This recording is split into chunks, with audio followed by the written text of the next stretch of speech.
माता के गर्भ में जीवन की उत्पत्ति पंच तत्वों के क्रम में होती है। जैसे ब्रह्मांड की रचना हुई थी, सबसे पहले आकाश तत्व प्रकट होता है जिससे भ्रूण के विकास के लिए स्थान बनता है। इसके बाद वायु तत्व सक्रिय होता है जिससे कोशिकाओं में गति और प्राण ऊर्जा का प्रवाह शुरू होता है। फिर अग्नि तत्व के माध्यम से पोषण और विकास की प्रक्रिया चलती है। इसके पश्चात जल तत्व उत्पन्न होता है जो रक्त, अम्नियोटिक द्रव आदि के रूप में जीवन को सहारा देते हैं। अंत में पृथ्वी तत्व के प्रकट होने से शरीर का ठोस स्वरूप जैसे हड्डियां, मांसपेशियां और अंग विकसित होते हैं। इस प्रकार जीवन की रचना सूक्ष्म से स्थूल की ओर होती है। नमस्कार साथियों, स्वागत है आपका हमारे YouTube चैनल बोध से संबोधि में। सबसे पहले मैं हृदय से नमन करता हूँ उस परम सत्य, उस आत्म तत्व को जो हम सभी के भीतर साक्षात विराजमान है। वही हमारा निज स्वरूप है, वही परमात्मा है।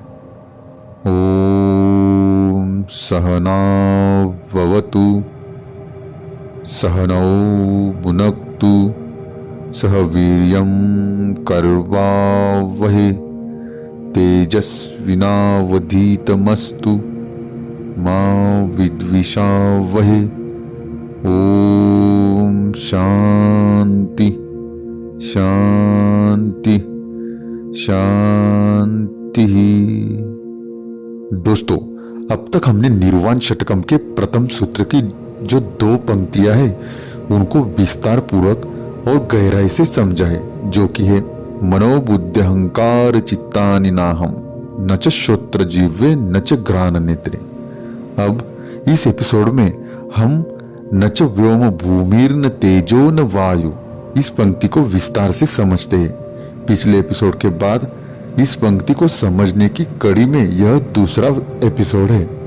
पंच महाभूत जैसे आकाश, वायु, अग्नि, जल, पृथ्वी की उत्पत्ति की प्रक्रिया का वर्णन भारतीय दर्शन, विशेषतः सांख्य, वेदांत और तंत्र परंपराओं में अत्यंत गूढ़ और सूक्ष्म है। आध्यात्मिक दृष्टिकोण से यह उत्पत्ति ब्रह्मा या परम चेतना की विभिन्न सतहों पर हुई, सूक्ष्म से स्थूल की ओर और चेतन से जड़ की ओर। अब हम इन महाभूतों की उत्पत्ति को उनके सृष्टि क्रम के अनुसार देखेंगे। सृष्टि के इस क्रम को जानना बहुत आवश्यक है, क्योंकि आत्म साक्षात्कार या परम सत्य की प्राप्ति के लिए हम इन पंच महाभूतों से परे जाना होता है।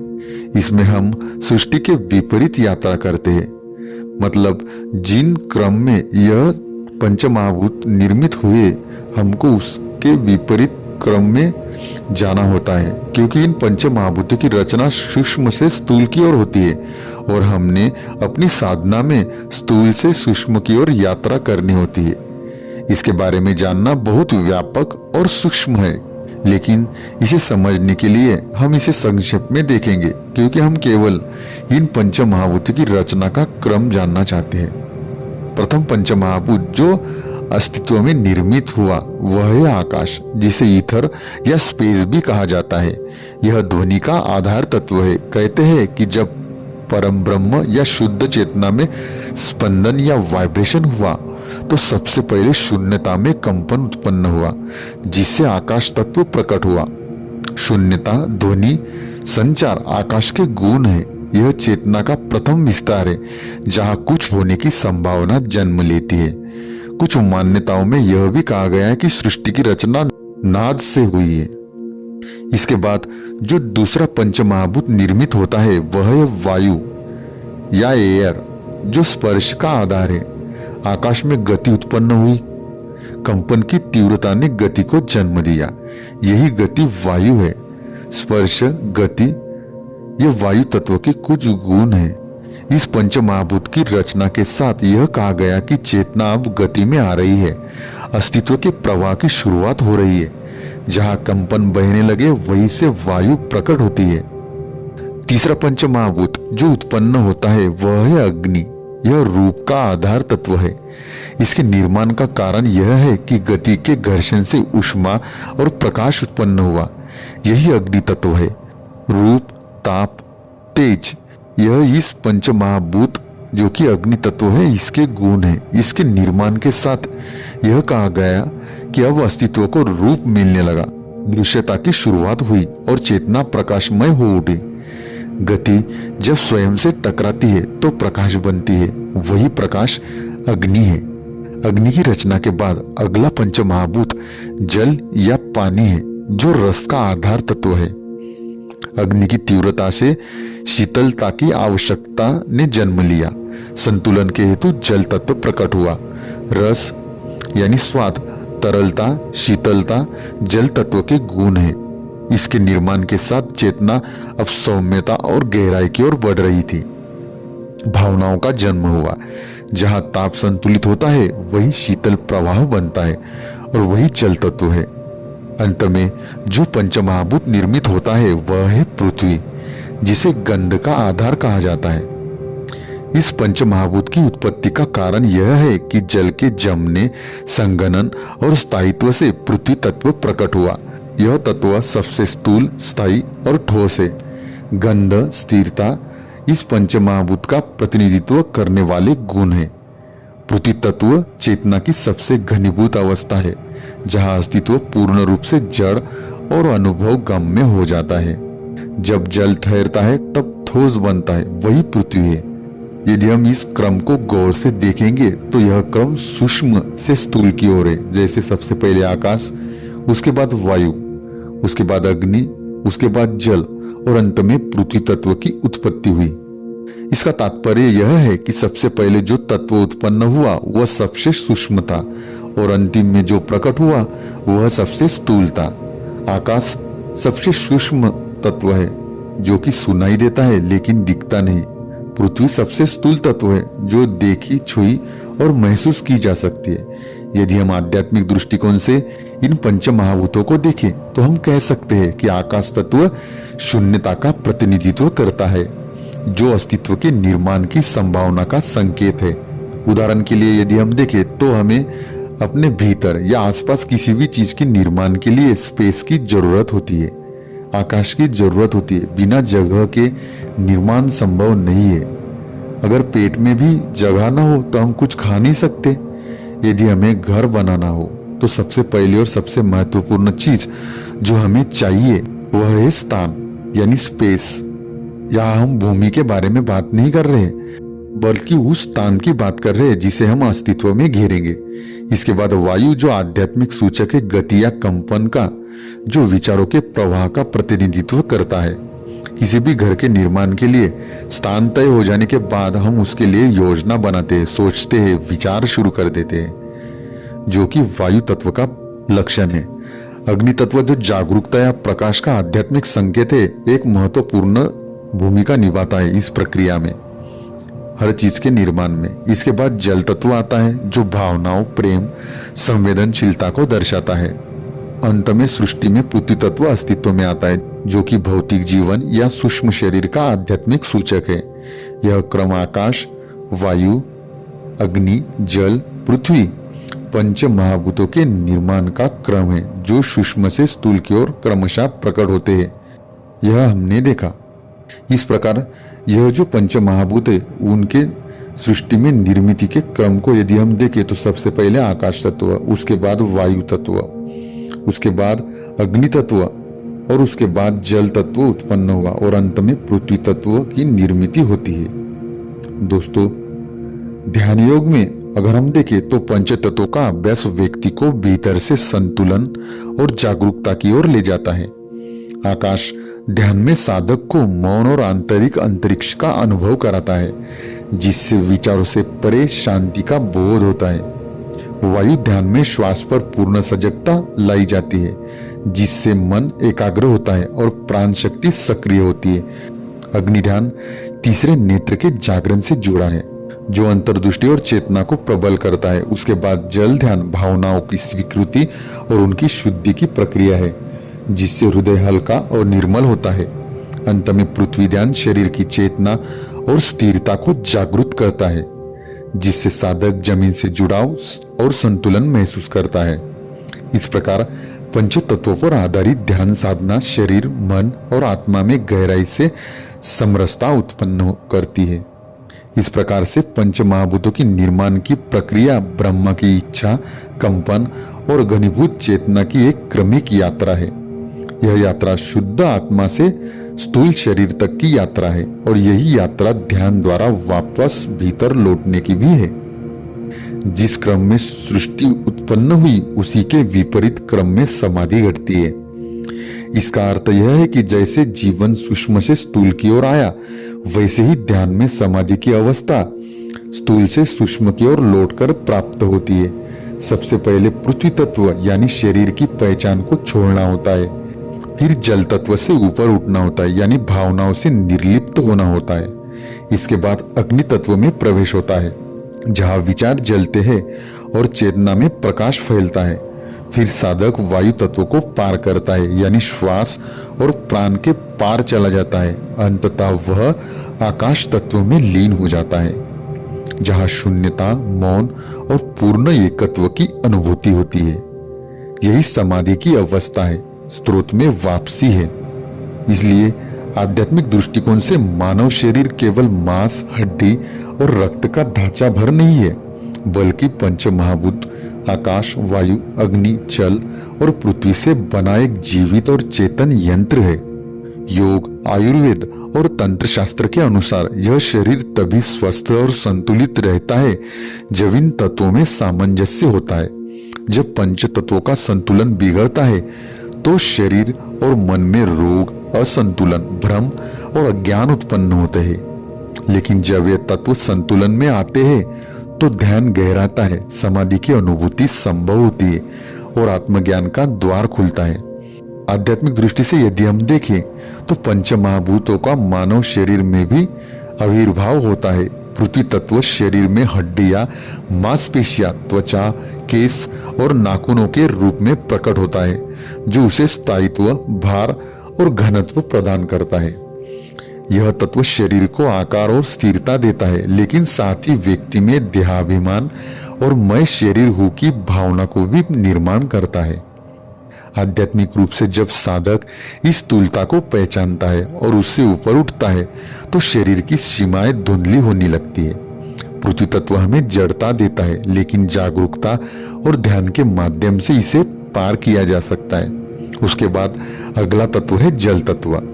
जल तत्व शरीर में रक्त, लसिका, मूत्र, पसीना और आंसुओं के रूप में प्रकट होता है, जो तरलता, प्रवाह और संवेदनशीलता का प्रतीक है। यह तत्व शरीर में तरल संतुलन बनाए रखता है और भावनात्मक तरंगों को संचालित करता है। आध्यात्मिक दृष्टि से यदि हम देखें तो भावनाएं जल तत्व की तरह बहाव में होती है।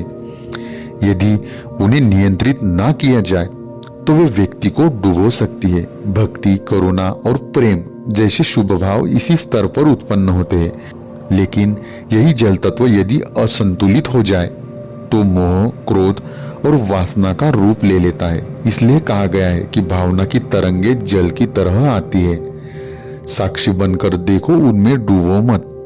उसके बाद तीसरा तत्व है अग्नि तत्व। अग्नि तत्व शरीर में जठराग्नि, नेत्र ज्योति और तापीय ऊर्जा के रूप में कार्य करता है। यह तेज, रूप और रूपांतरण का प्रतीक है, जो भोजन को ऊर्जा में बदलने और निर्णय शक्ति प्रदान करने का कार्य करता है। आध्यात्मिक स्तर पर अग्नि तत्व आत्म जागरण का केंद्र है, जहां ज्ञान का प्रकाश उत्पन्न होता है। आज्ञा चक्र, जिसे तीसरा नेत्र भी कहा जाता है, इसी अग्नि तत्व की सूक्ष्म अभिव्यक्ति है। यह तत्व भीतर जलती हुई ऊर्जा है, जो व्यक्ति को तपाकर शुद्ध भी कर सकती है या यदि अनियंत्रित हो तो उसे भस्म भी कर सकती है। इसलिए कहा गया है कि अग्नि भीतर जलती है, उसी से या तो तुम तपोगे या भस्म हो जाओगे। उसके बाद चौथा तत्व है वायु तत्व। वायु तत्व शरीर में श्वसन, हृदय की गति, प्राण और स्नायु संचरण के रूप में कार्य करता है। यह गति, स्पर्श और सूक्ष्मता का प्रतीक है, जो जीवन की चेतना, प्राण को पूरे शरीर में संचारित करता है। आध्यात्मिक रूप से वायु तत्व प्राणायाम, ध्यान, कुंडलिनी जागरण की आधारशिला है। साधक श्वास के माध्यम से आत्मा की सूक्ष्म तरंगों को अनुभव करता है।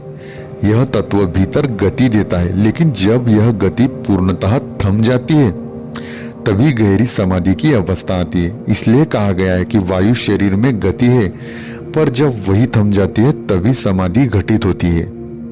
उसके बाद अंत में आकाश तत्व शरीर में रिक्त स्थानों जैसे कोशों, नाड़ियां और चेतना के आंतरिक विस्तार के रूप में प्रकट होता है। यह ध्वनि, शून्यता और फैलाव का गुणधर्म लिए हुए है और सभी अन्य तत्वों को धारण करने का माध्यम है।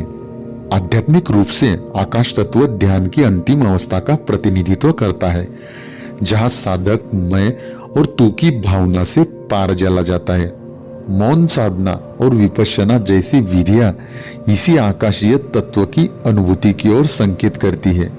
यही वह स्थान है जहां सब कुछ होते हुए भी कुछ नहीं प्रतीत होता है। इसलिए कहा गया है कि जहां कुछ नहीं है वही सब कुछ समाया है और यही आकाश है। इस प्रकार मानव शरीर पंच महाभूतों से बना है और प्रत्येक तत्व का शारीरिक, आध्यात्मिक और साधना से जुड़ा एक विशिष्ट महत्व है। पृथ्वी तत्व शरीर की हड्डी और त्वचा के रूप में प्रकट होता है, जो स्थिरता और जड़ता का प्रतीक है। इसकी साधना मौन, ध्यान और योग निद्रा द्वारा होती है। उसके बाद जल तत्व रक्त और आंसुओं के रूप में भावनाओं और प्रेम से जुड़ा है। इसे साक्षी भाव और भक्ति के माध्यम से साधा जाता है। अग्नि तत्व पाचन और दृष्टि से सक्रिय होता है। यह बुद्धि और रूपांतरण का स्रोत है। इसकी साधना ज्ञान योग, तप और त्राटक द्वारा होती है। वायु तत्व श्वास और गति से प्रकट होकर प्राण और जीवन को दर्शाता है। प्राणायाम, कुंडलिनी योग इसके लिए उपयुक्त साधन है।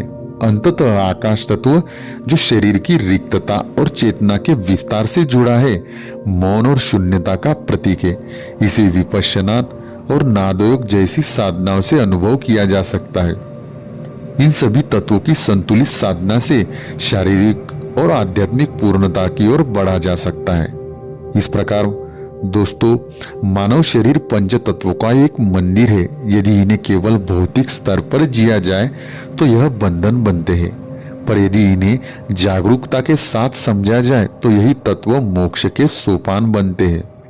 देह पंच तत्वों से बना है, पर आत्मा उन्हें छूती तक नहीं। जो आत्मा को जान ले वही पंच तत्वों का स्वामी बन जाता है। दोस्तों, आगे हम देखेंगे कि आत्म साक्षात्कार की प्रक्रिया में इन पंच महाभूतों का क्या स्थान है और इस यात्रा के दौरान हमें इन तत्वों के साथ क्या करना चाहिए। यह प्रश्न बहुत ही महत्वपूर्ण है।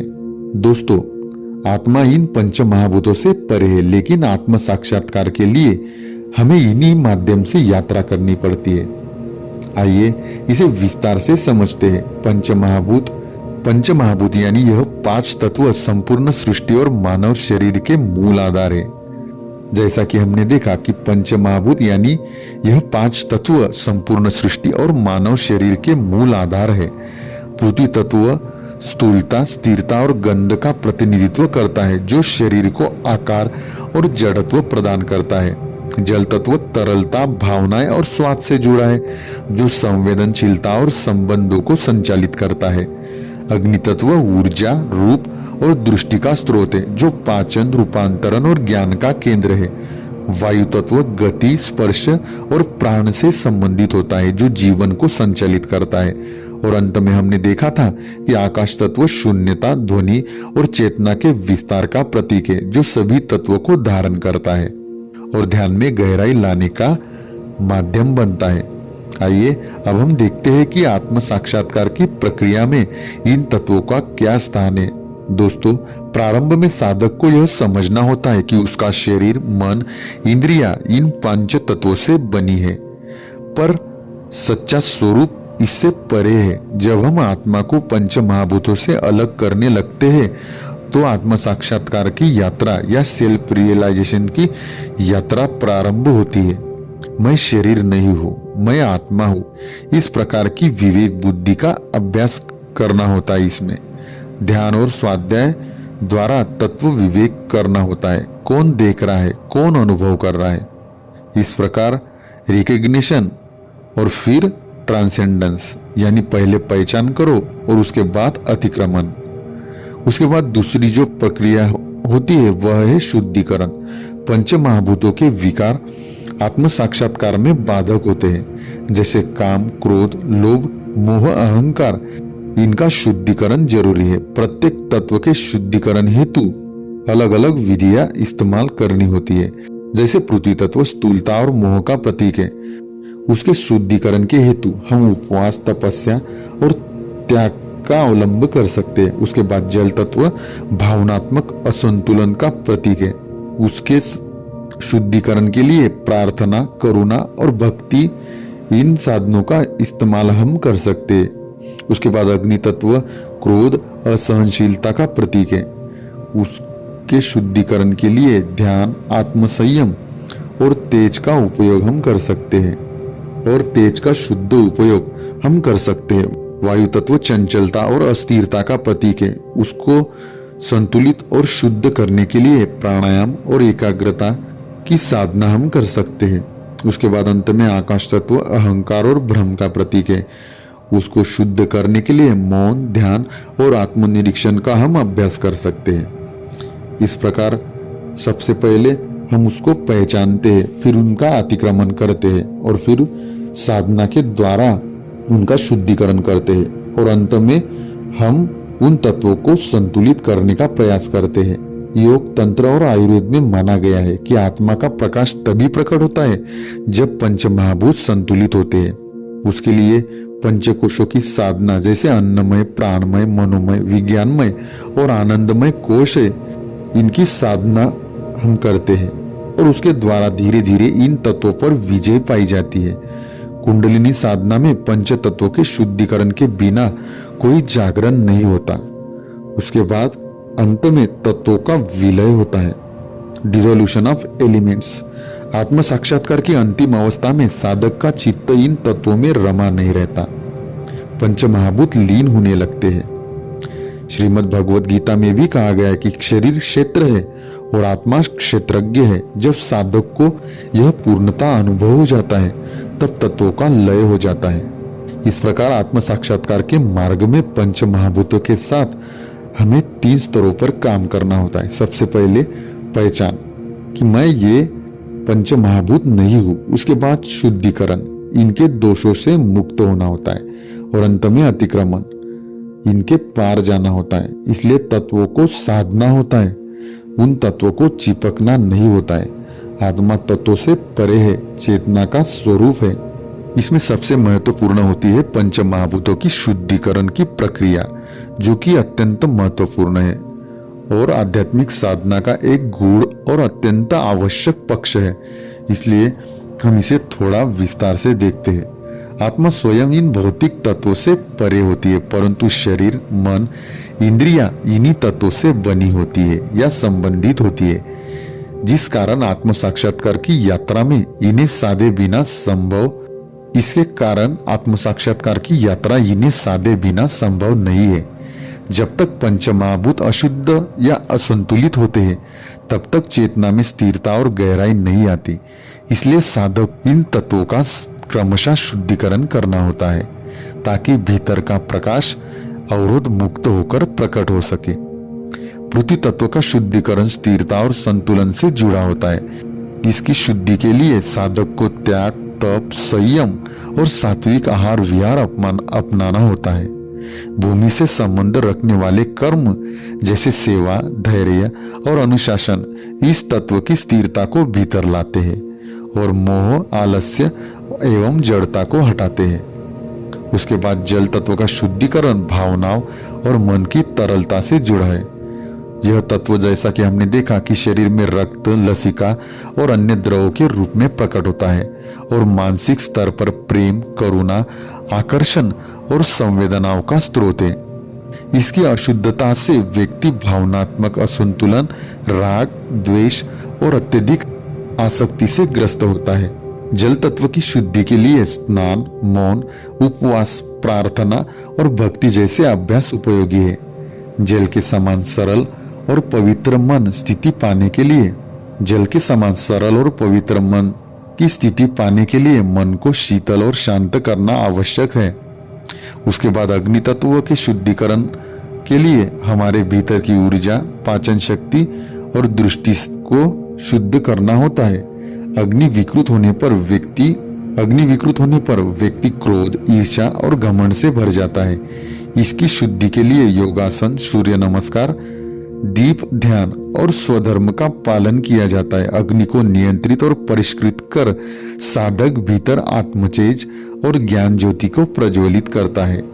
वायु तत्व का शुद्धिकरण मन की चंचलता, गति और प्राण शक्ति से जुड़ा है। यह शरीर में श्वास, नाड़ियों और संवेदनशीलता के रूप में कार्य करता है। अशुद्ध वायु तत्व से व्यक्ति अस्थिर, चिंतित और अत्यधिक विचारशील हो जाता है।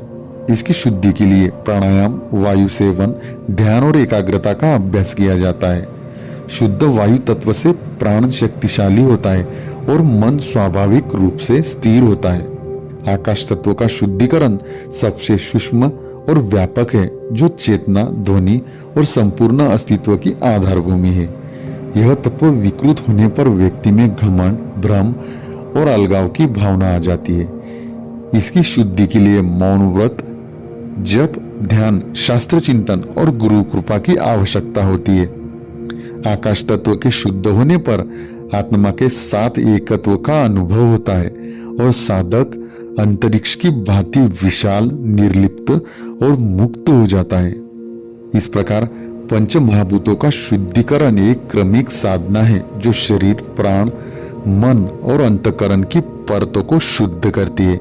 जब यह तत्व संतुलित और शुद्ध हो जाता है तब आत्मा का प्रकाश स्वतः प्रकट होता है।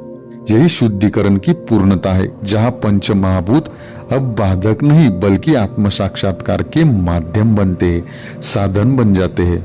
इस प्रकार अंततः हम यही पाते हैं कि पंच महाभूत पृथ्वी, जल, अग्नि, वायु और आकाश भले ही शरीर, मन और जगत की रचना के आधार हो, परंतु श्रीमद् आदि शंकराचार्य जी निर्वाण षटकम में कहते हैं कि यह हमारी वास्तविक प्रकृति नहीं है।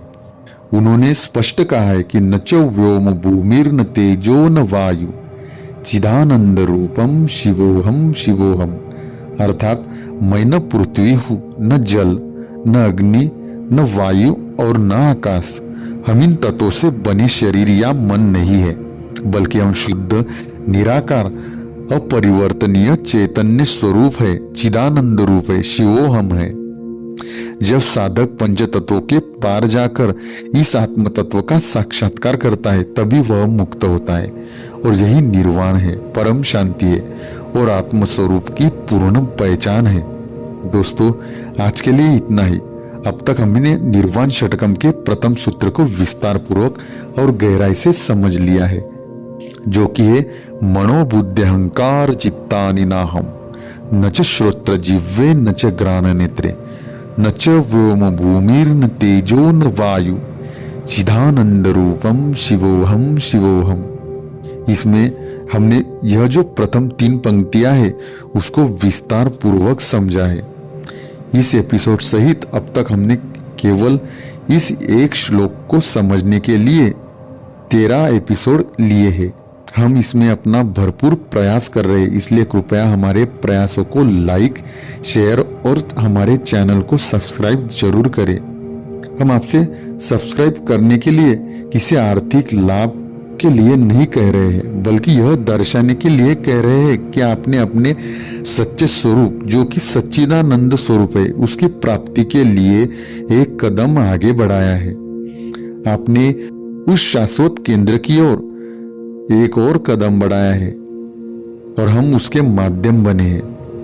यही हमारे लिए पर्याप्त है। हम इस ज्ञान या संदेश को आप तक पहुंचाने का एक साधन मात्र है।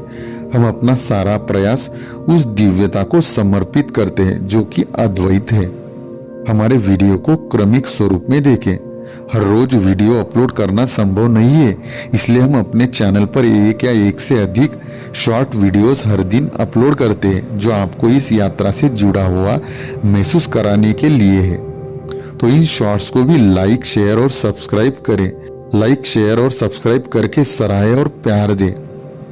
एक छोटी सी बात लेकिन बहुत जरूरी है, शायद आपने देखा होगा कि वीडियो शॉर्ट्स पर कमेंट्स बहुत कम आते हैं। आपका 1-2 शब्द का कमेंट भी इस पूरी यात्रा में एक खास भूमिका निभा सकता है। कुछ महसूस हो, कोई सवाल हो, आपको कुछ महसूस हो या कोई सवाल हो बस लिख दीजिए। हम हर सवाल को ध्यान से पढ़ते हैं और कोशिश करते हैं कि या तो वही उत्तर दे या उस पर एक पूरा वीडियो बनाए। तो जुड़िए और अपनी उपस्थिति को शब्दों में जरूर दर्ज कराएं आपके कमेंट्स के माध्यम से। अगले वीडियो में हम इस चिदानंद रूप शिवोहम की अनुभूति की ओर एक कदम और आगे बढ़ेंगे और अगले श्लोक की समझ या बोध में गहराई से उतरेंगे, जो कि है न च प्राण संज्ञो नवे पंचवायु नवा सप्त धातु नवा पंचकोश न पानिपादम न चोपस्त पायु चिदानंद रूपम शिवोहम शिवोहम। यह निर्वाण षटकम का द्वितीय सूत्र है।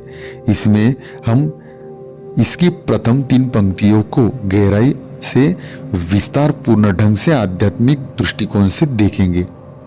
तो बने रहिए हमारे साथ आपके अपने YouTube चैनल बोध से संबोधि में।